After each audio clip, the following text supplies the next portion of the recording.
Manchester City were named the 2022-2023 Premier League champions with games to spare. Mikel Arteta-led Arsenal FC dominated the league for the majority of the season and briefly felt as the overwhelming favourite to take home the cherished cup. However, a poor run of results that saw the squad earn just 3 points out of a possible 12, including draws with Liverpool, West Ham, and Southampton, as well as a loss to Manchester City, caused the North London side to lose the crown. Manchester City have now won 3 titles in a row, 5th in the past 6 years, and 9th Premier League crown overall. Pep Guardiola has presided over the most prosperous era in the club's history, during which the team has won multiple English trophies. The victory has sparked discussions about the Premier League's level of competition. The best and occasionally toughest European leagues have been contested over the years. Farmers' League has gained popularity all around the world. In Europe's top 5 leagues, there are at least 3 that have earned the tag Farmers' League. One such example is the German Bundesliga, which was won by Bayern Munich for 10 consecutive seasons between 2012 to 2013 and 2021 to 2022, and was extended to 11.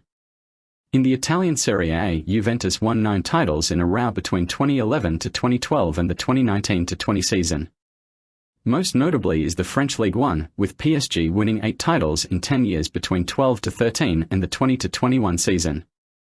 The team lost the title to Monaco in the 17-17 season and Lille in the 20 to 21 season. For years, supporters of football clubs in the EPL have proclaimed the EPL as the toughest league due to the number of top teams. For many years, the EPL had a traditional top 4 of Manchester United, Chelsea, Arsenal, and Liverpool. Presently, the number has expanded to at least 5, with Manchester City and, to an extent, Tottenham Hotspur. Individuals who are of the opinion that the EPL is now a farmers' league have their basis. In a league that prides itself on being the toughest, a team winning 5 league titles in 6 years should have them rethink their position, and the only year they lost, they finished second. The level of dominance by Manchester City, though unprecedented, shows how much they own the league. Despite Manchester City's obvious dominance of the Premier League in recent years, Gary Neville thinks there is still hope for Manchester United and other teams. Following a stellar second half of the season, Pep Guardiola's City have won the title once more, making it 3 years in a row. Without a question, the Blues have spent to establish their dominance, but they haven't been the largest spenders, indicating that there is more skill involved in their success than is often recognized. Much of that craft comes from Guardiola, who has proved himself one of the best managers of all time during his career so far. United, who are becoming better under Erik ten Hag, are looking to be a lot closer next year, while Liverpool are predicted to have a comeback and Arsenal will want to move even closer after having a strong season but losing at the end. Neville, who thinks Premier League dominance follows a manager-related pattern, predicts that City will be favourites again even if other teams are given a chance to return to the mix. However, this won't always be the case.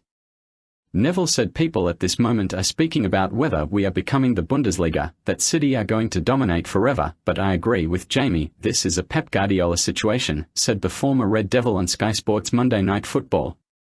Just to calm people's thoughts about competitive balance and whether City are going to dominate for the next 100 years.